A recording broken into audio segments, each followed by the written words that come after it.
the channel, it's Shay. Thanks so much for tuning in for another video. So today I'm kind of just going to walk you guys through my routine of getting ready for home care. Now, as many of you guys know, home care is my second job. The hospital is primary. Now with COVID going on, a lot of my kids are out of school until like indefinitely or the end of the year, so I'm getting a lot of more hours at home care. I'm doing my best to still keep up with helping out at the hospital because I know this is a very crucial time. I'm probably going to do an update video soon telling you guys what strategies, protocols, things that we've been doing at our institution without giving too much info. But one thing I can definitely tell you guys is my hours skyrocketed for home care. So I'm actually getting ready to go do a 3 to 10 shift. So I'm going to walk you guys through what I do to get ready, and then I'll see you guys before I head out and when I come home. Okay guys, so in this clip I'm going to show you some really cute things that I picked up from Ebates. Those were compression socks, and I got these Grey's Anatomy pants, guys. They were only $12.99. They are the Active brand by Grey's Anatomy. I've had a pair of these before for the hospital and they're so comfortable. I cannot, and they're pink. So now I'm showing you this cute top, and I could not believe this was a scrub top when I got it. The brand I'm actually going to look at now, it is called Koi by Kathy Peterson. It's just very chic, very floral, and y'all know I love pink, so I was having it. I'm going to show you guys some essentials for a home care shift. Of course, I'm bringing my iPad with me. This is my little go bag. Before I start, I'll tell you guys I did get this from Target. I think it was like $6.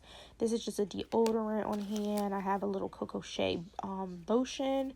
The next thing I'm going to show you is just one of the honey pot wipes.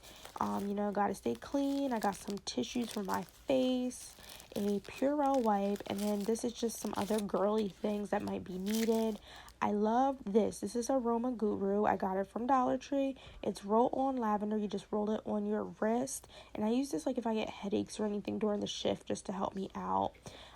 Also, I have, of course, a toothbrush and some toothpaste. I have some chapstick.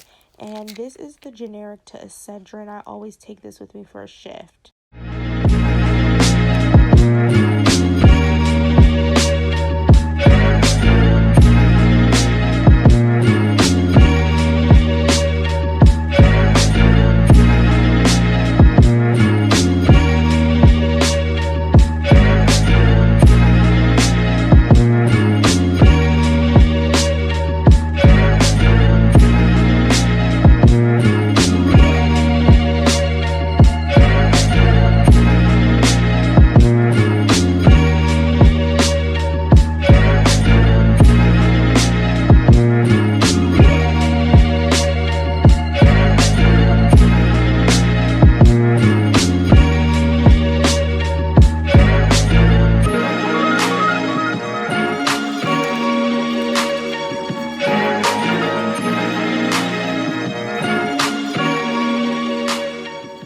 Okay guys, so I'm on my way to home care. I'm just opening up my trunk right quick so I can show you guys. The client I have today, I do have to do a lot of lifting and moving, so I'm actually going to change my shoes to my shoes that are more like sneakers. I think I showed you guys. I'll get them real quick. These are cute, but they're just a little loose on me because they're 7. So I'm going to switch out into these shoes right here for my shift. Let me let the sunroof back. Yes, lighting or whatever. So guys, I'm heading out to home care now. I just hopped in the car. As you seen in the last clip, I tell you guys I changed my shoes for depending on what client I have, because I have one pair that's like really cute shoes. I don't do a lot of lifting, anything like that, and those shoes are super big. They're a size 7 and I wear a 6.5. So when I go to the client I'm going to tonight, I have to wear my sneakers because I do a lot of lifting, a lot of moving, a lot of shifting around, and I don't want anything that is too big or anything like that, because that is a fall or like a hazard for me. I want to be at my best. So I ran you guys through the scrubs. I love this scrub top. This is one thing I love about pediatric home care, because I can wear whatever scrubs I want.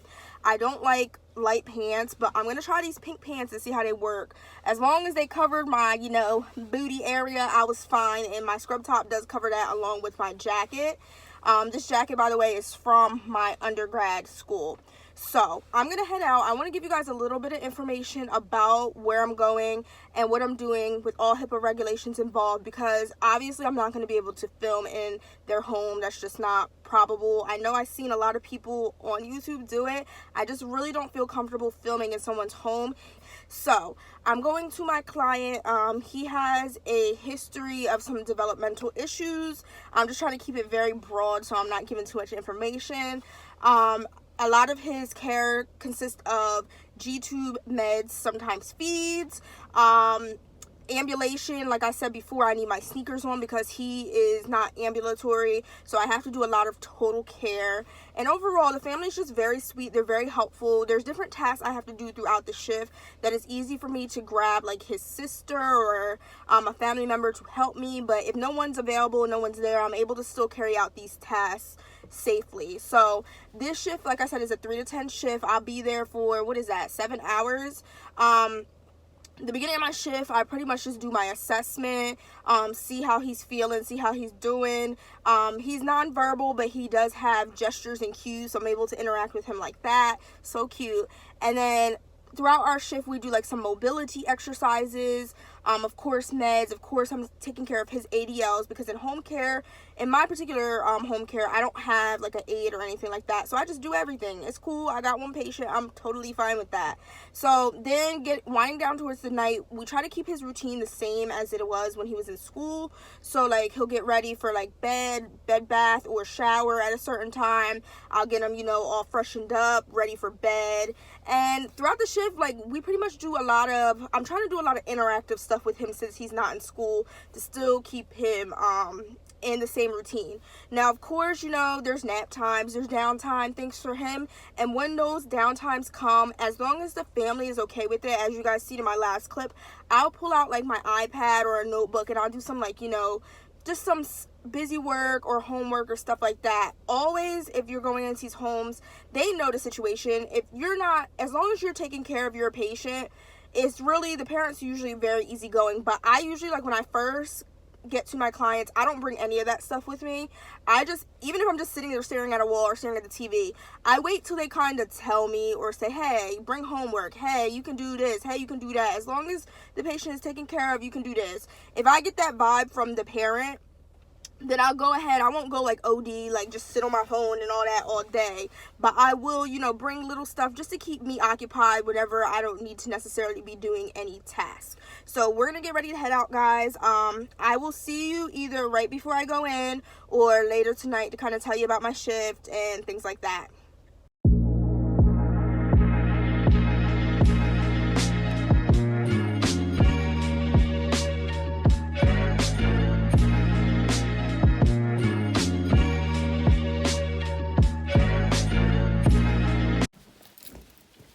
Good night.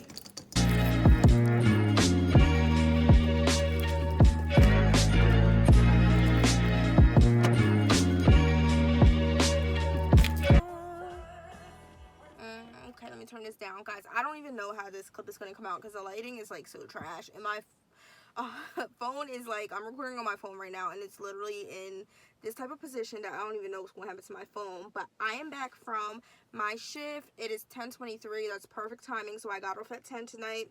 It does take me about 20 minutes, 15, 20, give or take, to get back. I had just changed my shoes before I got in the car. Their house is fine. I don't mind wearing my shoes in their house, but I know those are my work shoes, so I just switched them out to my other little clogs that I usually wear for home care. So shift was pretty good. Nothing too crazy happened. Everything went well. I did show you guys a little here and there clips, but as you know, like I said in the beginning, I didn't really feel comfortable. Like, I didn't want to film doing any interventions or anything, just because, privacy of the home and of the family and everything like that. But the family is super sweet. I love going to this case. They're so helpful. Like, if I need extra hands for something real quick, if they're available in home, they'll help me out. So I charted. I did want to kind of show you guys the charting system. I don't know if I got any clips. It's kind of funny because when you go from hospital to home care agencies kind of have this impression that people who work in the hospital don't know how to chart, because in the hospital, we chart by reception, I think it's called. So it's basically, long story short, going down, clicking boxes, but you're picking things that make sense within those boxes. Like, you're given options and you choose them. If the options don't fit, you hit other and you type in what you gotta type. Well, home care is very different. Home care is literally flat out notes. So like, you have to talk your assessment out. And like, I remember the first time I started working for them, they're like, oh, we know we're gonna have to help you with your charting because you know, I'm a hospital grown nurse. And as I like did my charting, they were like, oh wait, never mind, you're fine. So it's just making sure you literally it's literally telling a story. It's a narrative when it's home care. So I'm literally saying, arrived at patient's home, greeted by blah blah blah, got report from whoever, initial assessment completed, noted above, because they do have portions of their charting where you can chart by exception, but I still like type the stuff in. So like at the hospital, I can like literally pick like denied respiratory symptoms, lung sounds. I have clear, diminished. I have all those options. Versus when I'm at home care, it just says respiratory status, and I literally have to like type like clear to auscultation, respiratory rate within normal limits, no work of breath, no short of breath, things like that. So there's like a couple differences. I know I did a video on home care versus hospital, but I don't think I talked about any of those things, so maybe I'll do an updated video. But I did arrive at 3, and remember, I think I told you guys, like, my shifts are usually 4 to 10 for this patient, so arriving at 3, I didn't really question it. I just went, and I'm actually glad I did, because long story short, I got there, the day shift nurse was there. She wasn't supposed to leave till 4. We called, we got it straightened out. They said, hey, you know what, both of you guys will get paid for the hour, just figure it out and go from there. And she actually ended up staying quite a while. She stayed till almost 4, and of course I was there, and we actually got a chance to, you know, like, just talk. And that's another thing with home care, you don't really know your colleagues like you do at the hospital, because it's literally pass by, get report, go. You don't work together, nothing like that. So it was very refreshing to just sit there and talk to her, and like, we talked about so many things, guys, while we were taking care of our patient, and it was just like, wow. And I feel like with everything going on, I wanted to do a video on this. I probably still will. I don't know if this will come up before that video, but guys, if you're a healthcare worker, especially with everything going on, I don't care if you're home care, you're community nursing, you're ER, ICU, med surge, you need what I call a buddy. A buddy is a colleague, somebody that knows what you're going through, because nobody, guys, understands right now with everything going on how we feel. I'm going to talk about this in the video. There's a lot of things we want to say, we can't say. It's just a lot. We got to communicate. We got to lean on each other right now, because nobody else understands like we understand. And this is supposed to be a home care vlog, but I'm over here, you know, tapping into my other video. So that is about it, though, guys. I'm going to cut it there. I don't want to get too long-winded, but I'm going to head inside because I know my mom's probably going to call me in a minute. They probably heard the thing make a noise when I pulled up in the driveway. So I'm going to head inside. Like I said, good shift. I took you guys through me prepping for the shift. I gave you little clips here and there throughout the video. No big changes, no big events. I'm used to this patient, so I have a routine with him, and the routine goes well. He's not really anyone to divvy off from the routine, but if we need to, I'm prepared for that. So it is what it is. But I'm gonna head inside. It's 10:29. I talked to you guys for like 5 minutes. I have to get ready to go to the hospital tomorrow. Yeah, 7 to 7. So I'm gonna get my butt in the house and get ready for that, and I will see you guys in my next video. If you're not already subscribed, don't forget to subscribe on your way out. Put a thumbs up if you like this video. Comment down below if you guys want to see anything more.